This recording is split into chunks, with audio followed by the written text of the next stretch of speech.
Good afternoon, everyone. We're really glad to have you with us. My name is Kelly Epley, and I'm the Director of Early Learning for the Hunt Institute. Many of you may be joining us for a second or third or fourth time, but for those who are joining us for the first time today, we do want you to know that the Hunt Institute is the creation of our founder and namesake, former North Carolina Governor Jim Hunt. The Hunt Institute serves as an education policy support to governors, state legislators, and other state and local elected leaders. And we cover the full spectrum of education policy from the prenatal period and early childhood all the way through college and career. This webinar is part of our Early Efforts series, focused on a wide range of topics within the early care and learning field. And within the next few days, you will find this recording, the recording of today's webinar, on our YouTube channel, along with others we've hosted in the past. You can find these by going to YouTube and searching for the Hunt Institute or by emailing one of our team members for the link. Before I hand things over to my colleague, I want to point out a couple of things in your Zoom toolbar that may come in handy. Go ahead now and look for the Q&A function. Later in the hour, we'll share some of your questions with the panelists.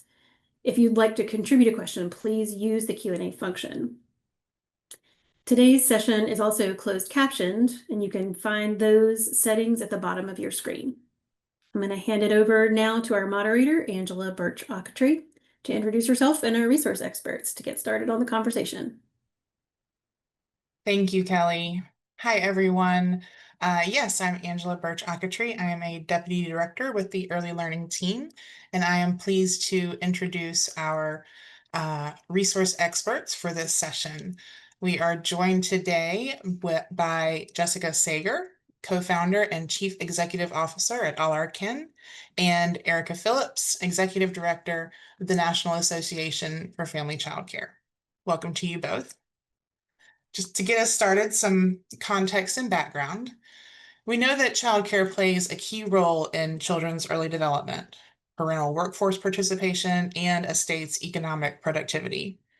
Today, we are focusing on a vital piece of an effective childcare system, family childcare or home-based childcare, which takes place in homes with one or more early educators supporting a small group of mixed-age children. Home-based childcare is preferred by many families because it often supports flexible arrangements, is generally more affordable, and may align with a family's linguistic and cultural background. In 2024, Child Care Aware of America estimated that 52% of all childcare settings in the country were home-based, and that these programs serve almost half of the children age 5 and under who need care. Home-based childcare is the most prevalent type of care for infants and toddlers, with 30% of young children receiving their care in these settings. It's also vitally important for low-income children and children living in rural areas. However, there has been a decline in home-based providers over the last 5 years, although there was a positive trend line in 2024. Expanding and supporting home-based childcare can help mitigate access issues families face and is a necessary component of an effective childcare system. Today, we'll discuss some of the challenges home-based family childcare can face and innovative solutions that are helping to stabilize, expand, and support the sector. So welcome again to Erica and Jessica. We will get started with a question for Jessica. Jessica, your organization has amplified and worked to reverse the decline in home-based childcare over the last 5 years. Given the overall trend, what specific policy or programmatic levers or incentives could support the stabilization and growth of family childcare providers moving forward? Yeah, thank you so much, Angela. So first, let me say how much I appreciate the focus on family childcare, which is, as you named, such an essential part of the childcare system. And I really love your frame because we need to talk about building childcare supply, but we also need to talk about how to make it possible for family childcare educators to stay in the field for years and years, right? So it's both. It's building supply and maintaining supply. So what family childcare educators need, I think, is what we all need as professionals. We need worthy wages. We need access to benefits. We need respect. We need to be part of a professional community, and we need to be engaged in ongoing learning. So there are definitely policies and programs that can support all these things. we need to start by talking about the first lever that states have, which is funding.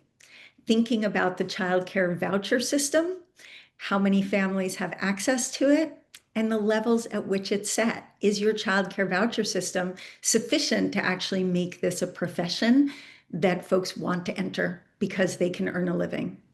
If your state has a publicly funded system that goes beyond vouchers, are you including family childcare in that system? That's another really important way to make this work sustainable for the long term. The second is access to benefits, figuring out ways, whether it's healthcare pools, retirement programs, again, to make educators as professionals able to access critical supports for the long term. And the third is access to an ongoing professional community.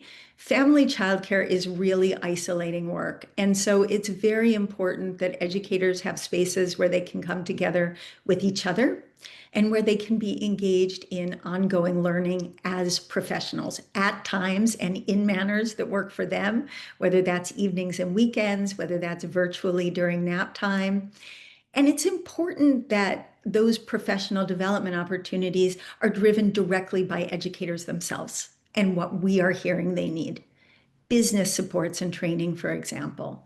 Lately, we at All Our Kin are hearing from many educators that they need additional supports caring for children with developmental delays coming out of the pandemic. So what are the trainings educators actually need, right? Rather than making assumptions about what might be helpful.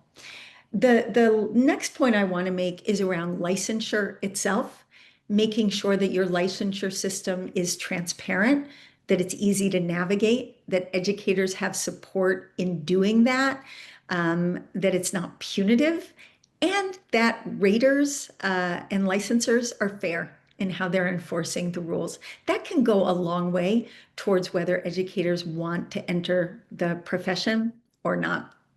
And the last thing I'll say that's essential to everything, educator voice. If you actually ask educators in your state what they need, how they need systems to be structured, policies, what programming they need, they will have the best insights of everyone. Yes, very true. Thank you, Jessica. Yeah, so important to get that educator voice. And really, I appreciate the reminder that these home-based childcare providers are small business owners. These are business owners that need the same supports that any business would need in order to make things run efficiently and effective. Thank you for that. Erica. NAFCC's vision is to amplify the authentic voice of our members, as we just mentioned, to attract supporters and ultimately improve the quality and state of early care and education. In your view, what targeted policy innovations or systemic shifts are needed to ensure family child care educators and the children served in their home are supported in the early care and learning environment and as individuals? So thank you so much for inviting us, for having a session specifically on family childcare, and for everybody who has taken time out to be here to learn more. I think it just amplifies all of the work that we're doing. And a quick note on the National Association for Family Childcare.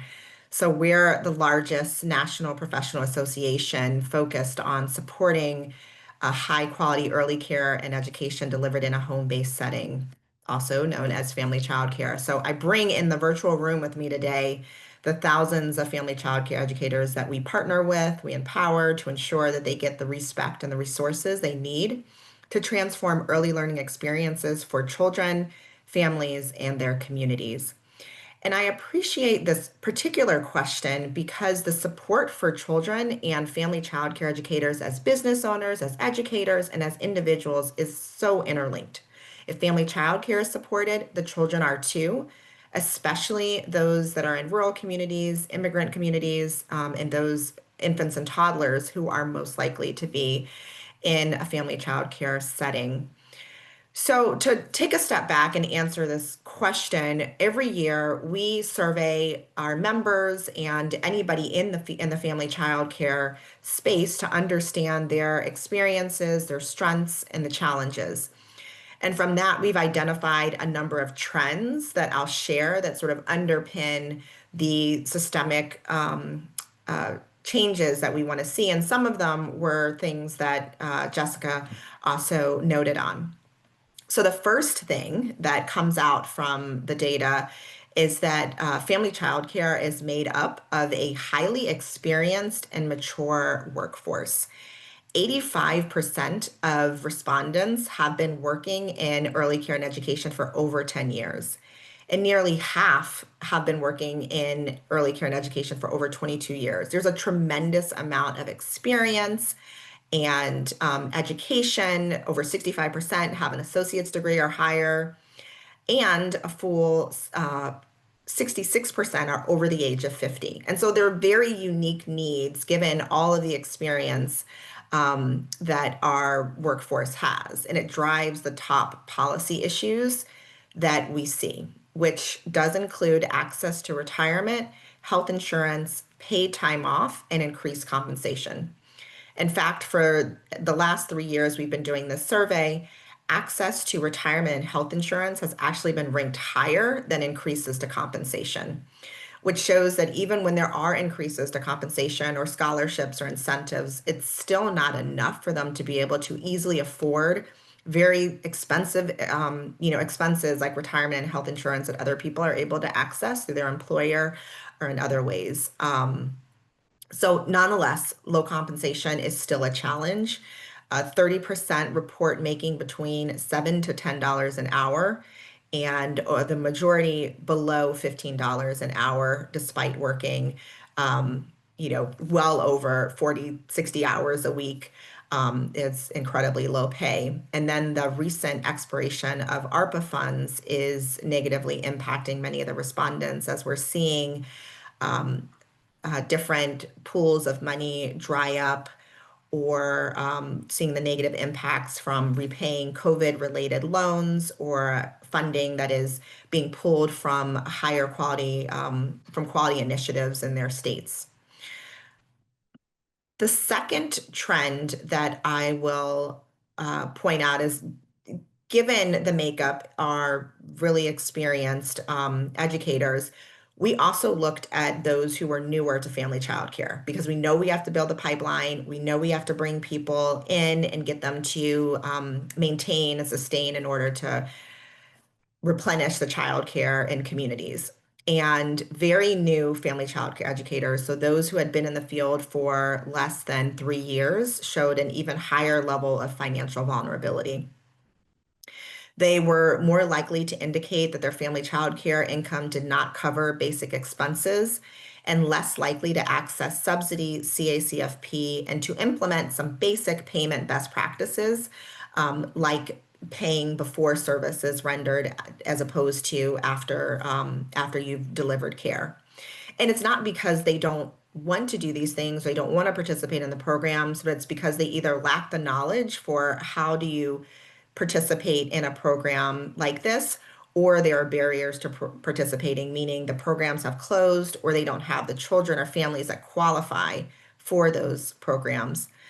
They also place a higher priority on policies addressing housing as a big issue and having access to affordable, reliable housing, licensing challenges, higher education, and access to other alternate paths for credentialing like accreditation. The third takeaway that I'll share is on a bright spot, participation in associations and networks like NAFCC, or like many networks around the country. All Our Kin runs several networks like this.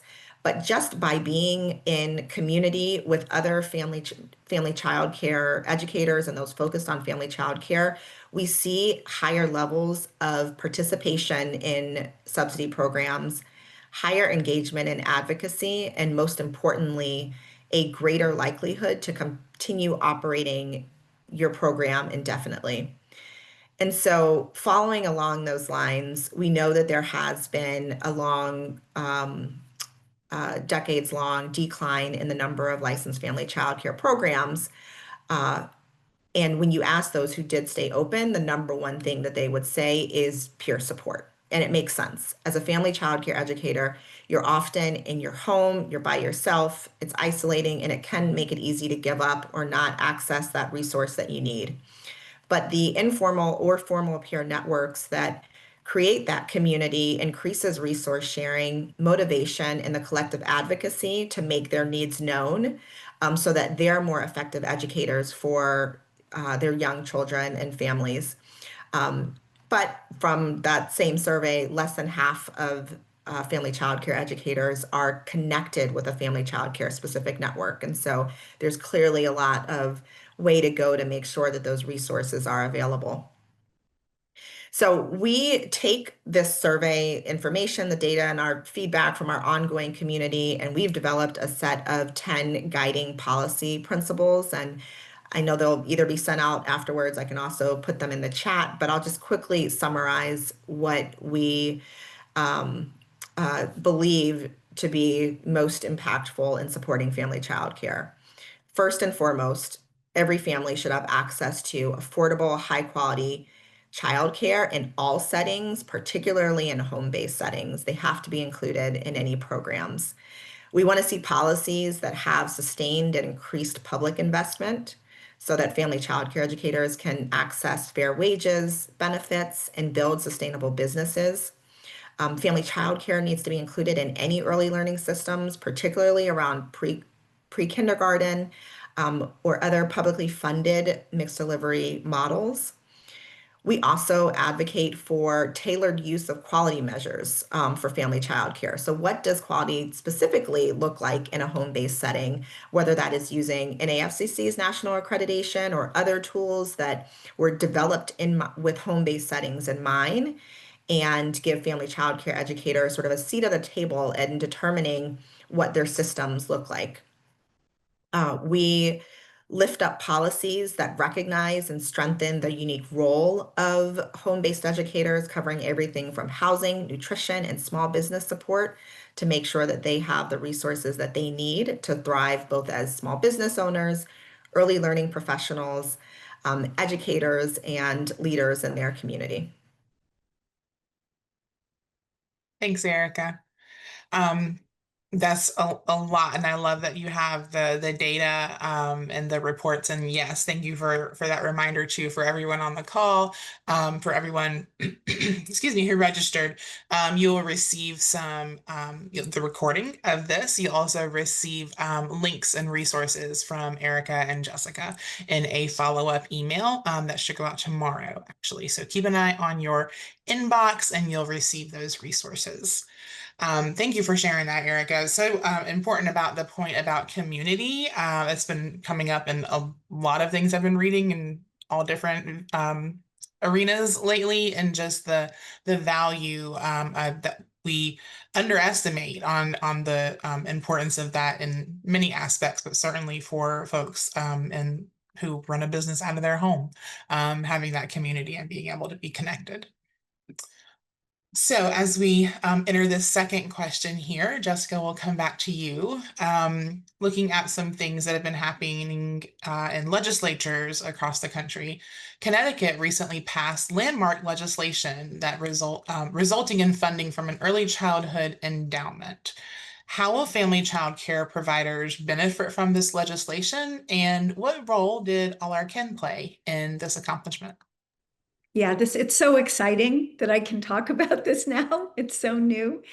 So first, let me pause and just circle back to the point about networks and communities, because it's an important point, because it's at the heart of what All Our Kin does, and because I think it relates very directly to this endowment, how it will be spent, and its impact on family child care.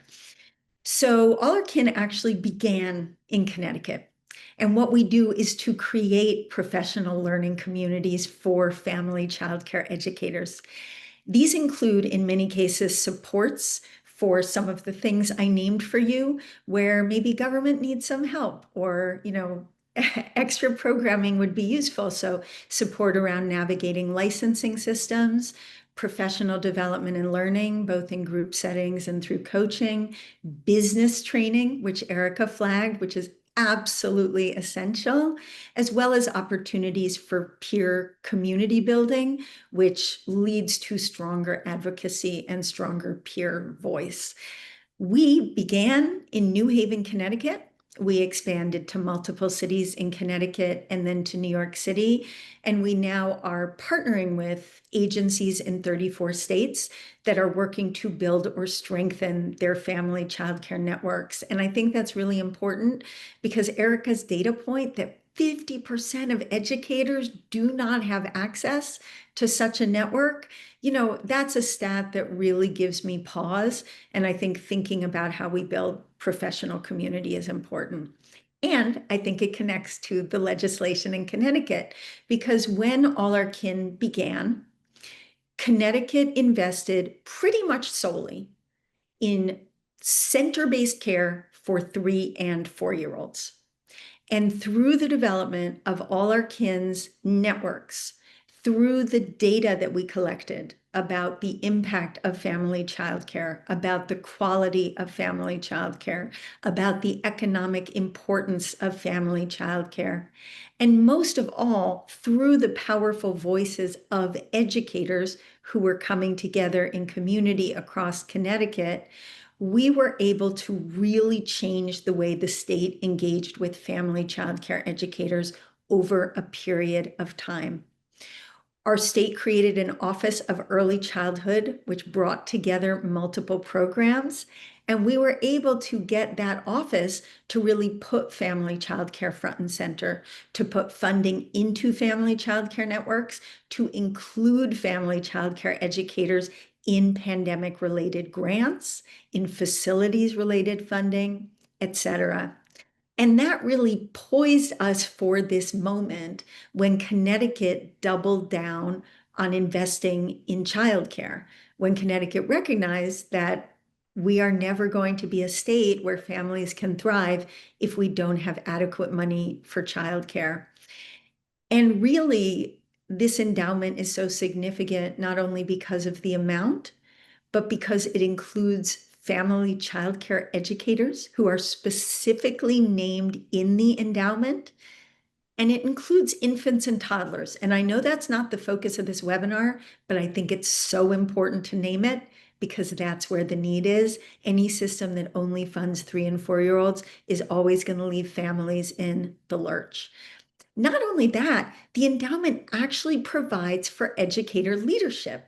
So there is a family childcare educator affiliated with All Our Kin who sits on the advisory board of this endowment. I mean, you want to talk about educator voice, like even the structure is so intentional and inclusive around family childcare.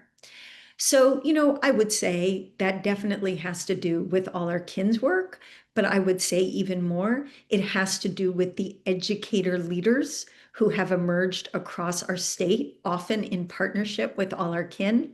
So we have educator leaders in cities like Hartford and Waterbury and Bridgeport and New Haven, and these probably don't mean much to your listeners, but suffice it to say, in cities across the state, we have educators who are coming together, who are in some cases building their own associations and networks and then bringing in All Our Kin's training and support, and who are keeping the pressure on, because it's one thing to get an endowment passed and it's another thing to see it in action. And I would say to everyone in every state that that's true in your state too.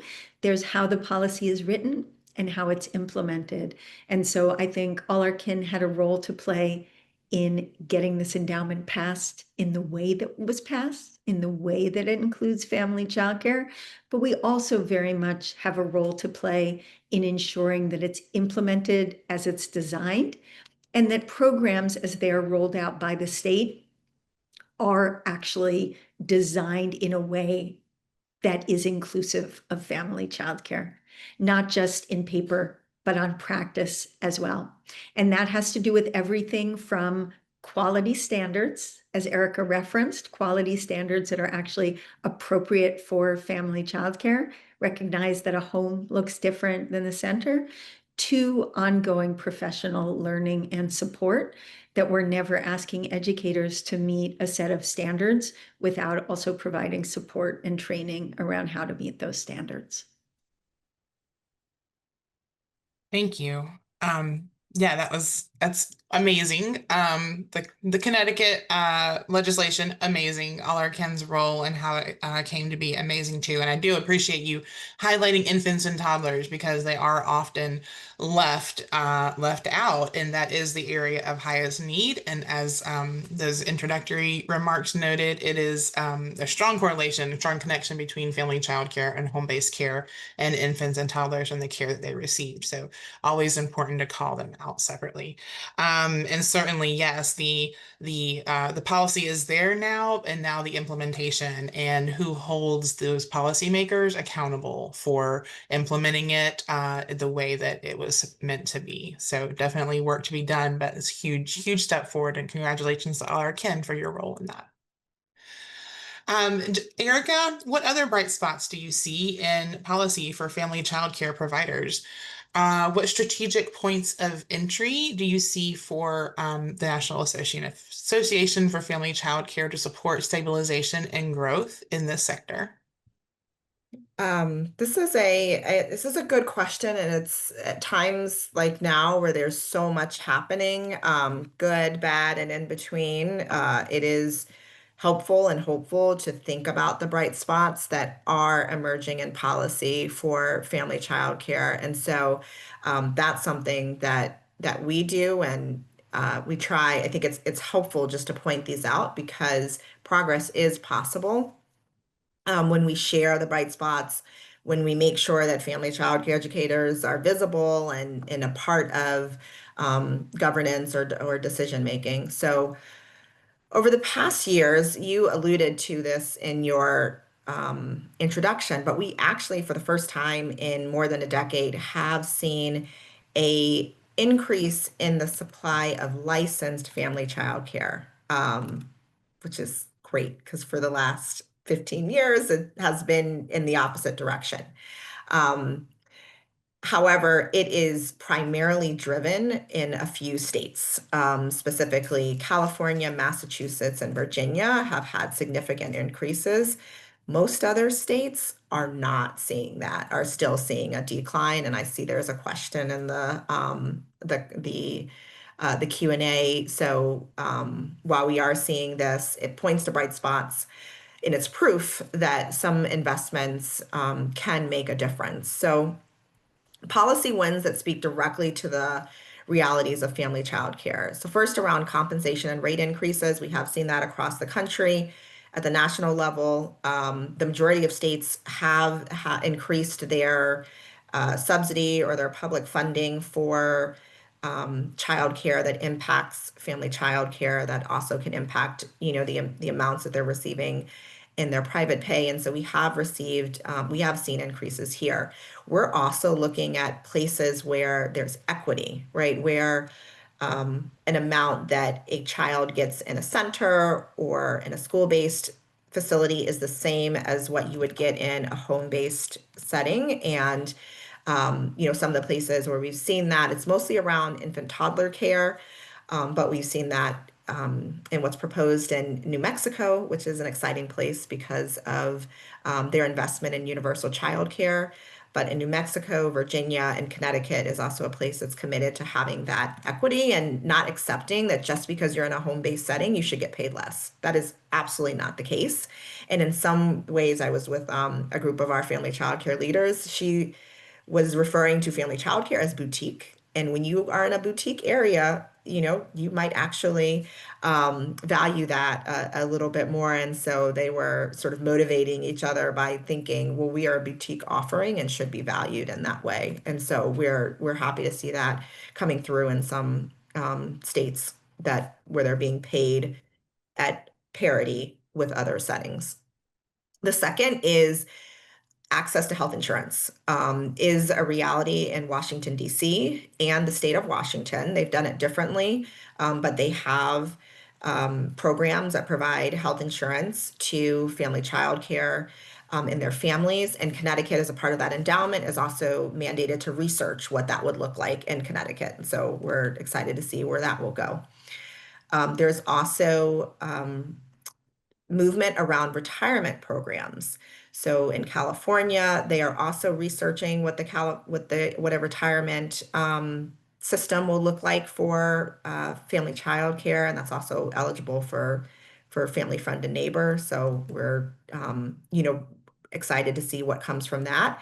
And in Arkansas, so two very different states, but in Arkansas, they opened up their teachers pension plan to family child care. So those are two bright spots around retirement. In Massachusetts, family child care educators have access to their paid family and medical leave program. And in many states, we've seen them pass legislation providing housing assistance and protections. So often a barrier that family child care educators will run into is zoning requirements, really burdensome renovations that they might have to make to their home that no residents would be able to do, or HOAs that are restricting family child care. And so in many states, we've seen bills pass that protect the ability of a family child care educator to have a business and a child care program in their home, as long as they're meeting the state health and safety requirements. Equally promising are places where we see family child care being included in publicly funded pre-K systems.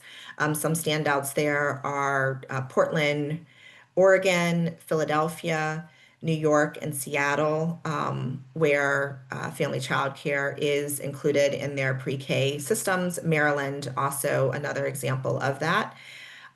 That is significant not only because it is great for the family child care programs that can participate in that, but also for children and families, and indicating that high quality early learning doesn't just happen in one type of setting. It happens all over in different type of settings. And so, that's something that we are seeing for family child care. So, um, I will say, while there are many different bright spots that we went through, and then states where they are investing significant funding into early care and education, like Connecticut, New Mexico, some other states, Massachusetts, are making big investments. There's two patterns that are emerging, particularly as on the federal level, there has not been additional funding for childcare. So in states that have not invested as much or might even be pulling back, we're hearing more about changes that are impacting family childcare, whether it's sudden changes to the subsidy payment structures, or reduced or delayed payments, and pushing costs either to the providers or to children and families due to different changes in eligibility or funding gaps.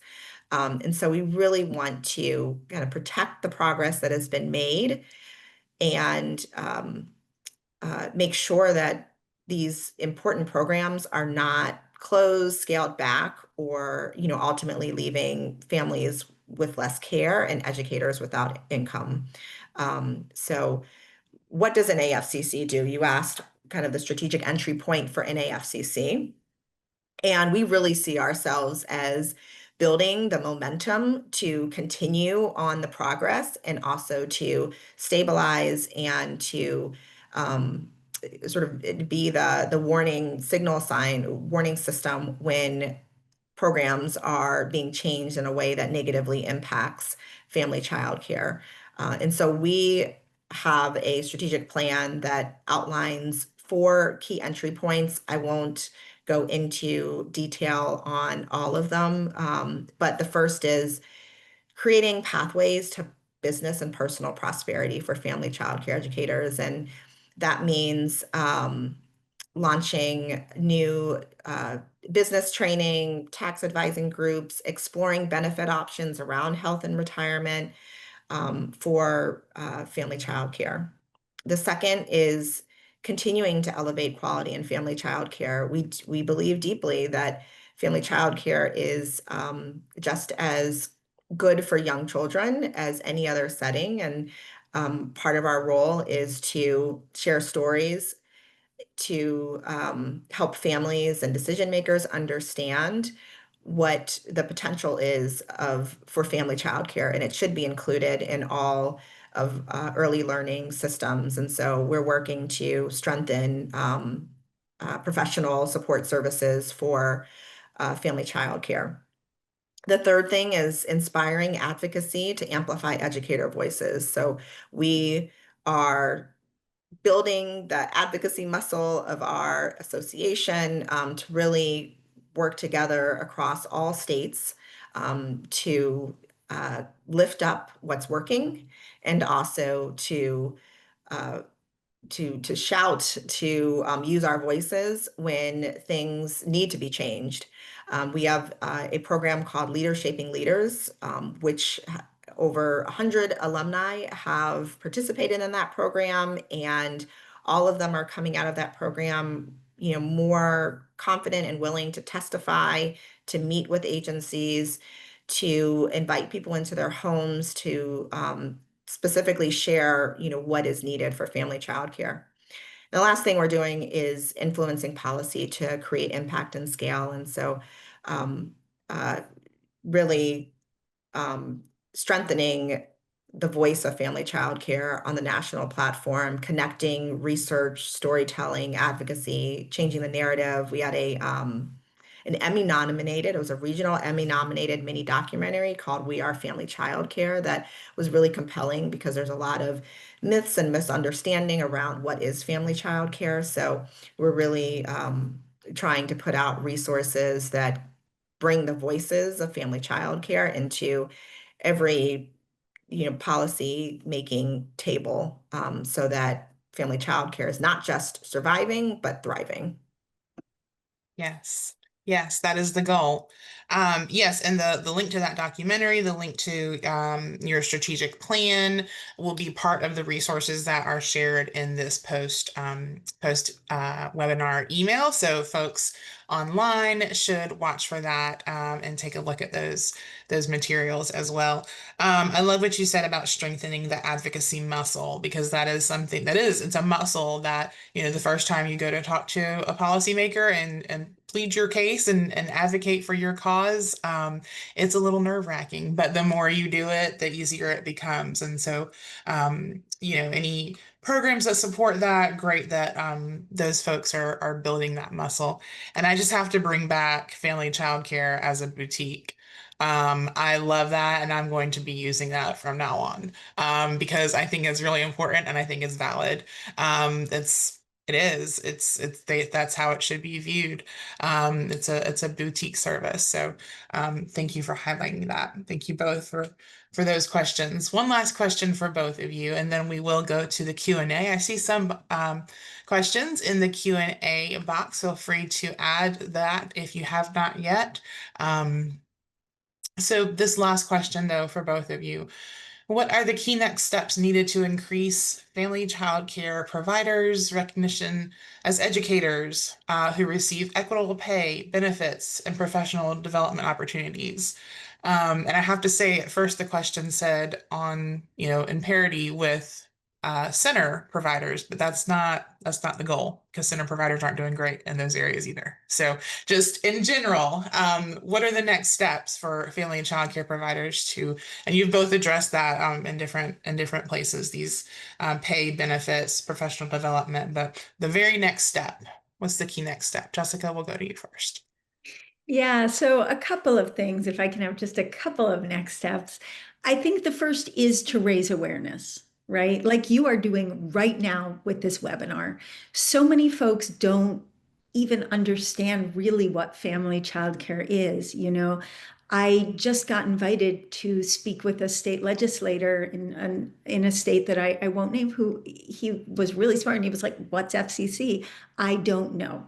So All Our Kin actually has a Family Childcare 101 training as one of our national offerings for legislators and policymakers who really want to know more and understand family childcare so that they can champion it. But there's information that they need in order to understand it and in order to be able to do that. The second is I just really want to underline the importance of staffed family childcare networks. And I want to do a little bit of definition here because folks mean a lot of different things when they say networks. Sometimes they mean a state mandated entity that may have a compliance function, right? Which is not what I'm talking about, though that can be part of a network. Sometimes they mean shared services, so an online set of tools, which is also super valuable, also not what I'm talking about. When I talk about a network, I am talking about a professional learning community where educators can come together with their peers where there is a vision for what family childcare can look like in your community and your state, where you are supported by folks who really know how to share knowledge about education and business with you. And by the way, that may be a peer family childcare educator. We definitely work at All Our Kin with educator-led groups who are implementing these practices, right? And it is putting together a policy vision and a policy agenda for advocacy and for support. So I think these coalitions of educators have enormous power. And I think if these educator coalitions pair with coalitions of families who we know want family childcare, who we know are demanding systems that are inclusive, that there is tremendous power there. I'm always going to start with the subsidy system, with funding as the key place where both families and educators are going to want to lean in, making care affordable for families, making care sustainable as a pathway to educators. So again, building the coalition, and the place you start, I think, always has to be with funding for the system. Thank you, Jessica. Erica? It's hard to boil it down to one key next step as a part of this. And so what I would encourage people to focus on is how are the actual family child care educators, business owners, leaders engaged in setting up programs and providing feedback to that and being able to participate in the advocacy in order to lift up the solutions that work. And I think it's more than just forums. We've put a lot of thought into how do you fully include family child care educators. And first, the thing I will say is somebody who runs a child care program from their home is one of our most experienced leaders, right? They no child development. They can multitask. They can manage personalities of adults and families along with children. And so they're really an untapped leader that should be brought front and center for any initiatives related to early care and education in your community. But there are sort of big picture things and smaller ways of just making sure that family child care educators are included. One is wherever you can create a compensated way to pay them for their time to be on an advisory committee, that helps because what they might do is use that funding to pay for a substitute that is going to allow them to have, a couple of hours where they can actually show up to a meeting to be the representative. The second is there are informal or formal networks of family child care educators all over. We certainly have on our website, there's a map. You can see many of our affiliates and leaders, but even if it's not there, um, I guarantee you that there is a network of family child care educators who you should tap into to make sure that they're at the table when programs or policies are being discussed. Make sure that things are available in different languages. Our most talented family child care educators, often English is not their first language. So as much as we can do to make those spaces accessible, having meetings in evening, allowing for perspectives or testimony to be shared verbally or in written in by written ways are just ways of making sure that their voices can be included, and not just once, but um, throughout initiatives for all the time. So that's what I would say, because it's going to look different in every community what needs to happen. But if you have a really strong family childcare voice, then that can ensure that their needs are going to be lifted up and recognized, and certainly making sure they're connected with us, because we can provide resources and sort of what is the national perspective that then can be tailored into a specific state or community. Great. Great next steps. Thank you both. We are going to turn to some Q&A from our audience now. If anyone else has a question they want to put in, feel free. We'll have a few minutes to go over some of these. I do want to dig in more to this first one here about a provider. It sounds like the question asker is a family child care home provider. And they have been raising their voice. They have been bringing issues to the policymakers, and they feel like they are being dismissed as small business owners who are working 70 plus hours a week. How do they continue to push and advocate? Do you have any recommendations, suggestions on what their next steps could be? How do folks, because I feel I wanted to go to this because I feel like this is not an isolated incident. I feel like this is probably happening a lot. What tips do It you have, is, it isn't, and maybe I'll jump in because I think, please? we certainly support in Colorado and other states. So connect with us. One of the links that will be shared is a map where you can go to your state. We do both have a state representative and affiliate in Colorado.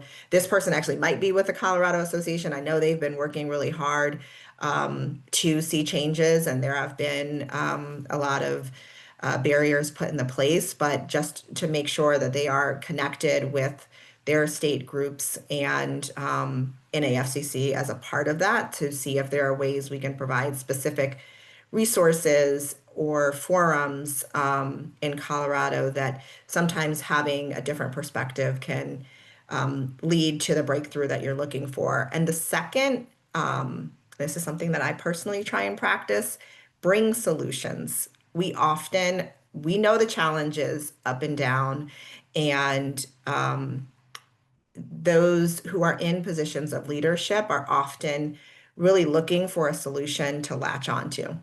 And so if you can share what has worked in another state, or what you see as that solution, and being solution oriented, that might be a way to push for change that you need, because you're helping them really address your needs, which is going to help sort of the bigger goals around making sure that childcare is available.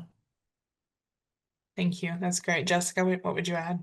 Yeah, I think that's a great answer. The only thing I would add is to think about whether there's opportunity to build coalition with others. We've often found, and it can be very difficult and take a long time, but if you can come together, family childcare educators, center-based educators, parents, maybe even engage the business community, look for both likely allies and unlikely allies, but folks who can come forward to make the case in partnership with you. Again, maybe it's small businesses in the community, maybe it's the parents in your program. It sounds like you are facing a kind of obstinate problem, so this is going to be tough, but I do think the more folks that you can bring to the table together, the more powerful you become. Great. Thank you, Jessica. One more question. I felt like this was interesting. How do you think language is used, or how do you think it affects family childcare providers? Words like preschool, pre-K, school readiness being used. It feels like these terms could be misused or misunderstood, and it makes families feel like family childcare is not a good place for their children to be successful once they turn 3 or 4 years old. That's not a question I've heard before, and I thought that was really interesting. I'd like to get y'all's perspective. Jessica, or either whoever wants to start. I'm happy to jump in. I'm chuckling. You're right, because the literal term of preschool is just something before school, which absolutely includes family childcare and any early learning experiences that they had. So I do agree that the language and the terms, the way that people describe it or refer to it, is not what is either actually happening or even best practice for young children, right? For young children, often being in a small setting with the same caregiver is best for that child. So we are, really explicitly in our the mini documentary we did, we chose a program that is a pre-K program. We're very clear that at the end of the day, when people are talking about pre-kindergarten, it's just a funding stream. It's not the setting. It isn't. It's not the curriculum. It is a funding stream that is implemented in different ways to support children being ready for school. So I do think language is really important. It's very important to highlight preschool that is happening or pre-kindergarten that is happening outside of a school setting. The last thing that I'll say when we're asked to consult on the inclusion of family childcare in pre-K, the marketing and outreach to families is very important. What we don't want to see is family childcare being sort of relegated to a second tier or made to feel inferior, but that there are things that uh, administrators and those who are running these programs can do to show the differences and the benefits in family childcare, and that choice is also high quality because a lot of families do really prefer family childcare, but they sort of get messages that it's going to be better if they go into a school, but understanding, what the research says in terms of attachment, in terms of the caregiver relationship, that happens in any setting, and I'd argue it happens more so in a family child care program that is, being supported in all of the wonderful ways that we've been talking about. I'll just add, I think many folks do get a certain picture in their head when they hear the word preschool or pre-K. So anytime there's an opportunity to change the definition for people, I think that's something that we need to try and do. Sometimes it's imagery, right? So you can have a campaign around preschool or pre-K that shows children in what are clearly home-based childcare programs, that features cameos and vignettes about family childcare educators, so that slowly over time, the picture in our head of what pre-K means or what preschool means starts to change. I also think it's important to reflect on the language we use to talk about family childcare educators themselves. We always refer to educators and sometimes get asked, why do you say educator? Because we need to remind people that learning is happening in family childcare. And as Erica said, it's often incredibly profound learning that is more impactful than what parents or families could get anywhere else. So I think using terms like educator, using terms like professional, and again, moving to define the way people see certain terms in their heads is part of what we can do to make that change over time. Indeed. Indeed, it's a messaging issue. I like to use the term early care and learning because the learning doesn't happen without care, and the care can happen in any kind of setting in a family childcare home with a parent who stays home with their child in a center. And when we talk about things like school readiness, that starts at birth, right? That starts with a pregnant mother. All of the things that happen from that point forward is what prepares a child for school. That is not an isolated instance that happens at 3 and 4 years old. So it's a messaging problem across the board, and I love your solutions that both of you offered. So we are going to close out the Q&A section right now. Thank you to everyone who put questions in the box. And we appreciate the time of our panelists. Thank you, Erica. Thank you, Jessica. I am going to launch a quick poll right now for those who are on the call, just to take a quick minute or so to let us know how this webinar supported you. That helps us meet our goals. We want to help you meet your goals. So please take a moment. It should be coming up on your screen, I believe. And while you're doing that, I will let you know that our next Early Efforts webinar will be in February of 2026. So watch for information about that coming soon. We are excited to kick off 2026, which is so hard to believe is just like right around the corner.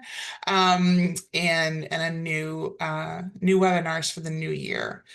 Hopefully you have signed up for this webinar through an email or whatever the source was for you getting the registration link for this. If you were forwarded it by a friend, you can go to the Hunt Institute website and sign up for all of our emails or just emails about early efforts webinars if you want to make sure that you know when the next registration comes out for those.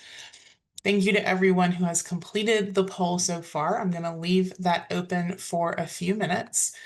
Just another reminder that this recording and the resources mentioned will be sent out certainly by tomorrow is Friday. Tomorrow is the end of the week. So tomorrow it'll go out and you'll have those resources and recording at your disposal. With that, thank you again, Erica and Jessica. Really appreciate your time and thank you for the work that you do every day to support the important educators who are providing care and learning for these young children and their families in their home. We really appreciate it. Look forward to partnering with you again in the future. Thank you, everyone who attended. You have 1 minute to transition to your next convening. Have a great rest of your day and a great week. Thanks. Bye-bye.